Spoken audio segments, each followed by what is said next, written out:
વાત અમરેલીની કે જ્યાં ખતરનાક હથિયારનો સોદો થવાનો હતો, પરંતુ પોલીસની સતર્કતાએ બીજા બાજુની આખી આ ગેમનો પર્દાફાશ કર્યો છે। અમરેલી જિલ્લાના ખાંભા પોલીસે ગેરકાયદે હથિયારના આંતરરાજ્ય નેટવર્કની સામે મોટી કાર્યવાહી કરી છે। મધ્યપ્રદેશથી પિસ્ટલ લઈને આવેલા શખ્સને સપ્લાય પહેલા જ ઝડપી પાડવામાં આવ્યો।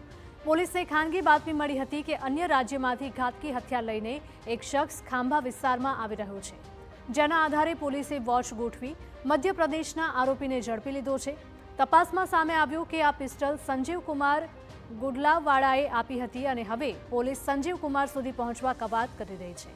તો સાથે જ હાલ દેશી બનાવટી મેગઝીન પિસ્ટલ, 2 કારતૂસ, મોબાઈલ ફોન અને ચિઠ્ઠી સહિતનો મુદ્દામાલ કબજે કરાયો છે અને આ હથિયાર કોના માટે મંગાવવામાં આવ્યું હતું તે અંગે પણ તજવીજ હાથ ધરી છે।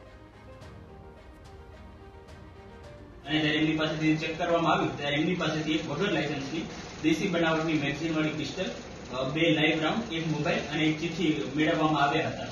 ત્યારબાદ ખાંભા પોલીસ સ્ટેશન દ્વારા આ અનુસંધાને આર્મ્સ એક્ટની કલમ 25(1)(b) તથા A29 હેઠળ ગુનો રજીસ્ટર કરવામાં આવેલો છે અને આ હથિયાર કઈ જગ્યાએ બનાવવામાં આવ્યું હતું, ત્યાંથી અહીંયા કેવી રીતના પહોંચાડવામાં આવ્યું અને અહીંયા આ સેનામાં કોને મંગાવ્યું હતું તથા એનો શું ઉપયોગ કરવાના હતા એ બાબતે ખાંભા પોલીસ સ્ટેશનમાં ગુનો રજીસ્ટર કરી અને તપાસ આગળ વધારવામાં આવી છે।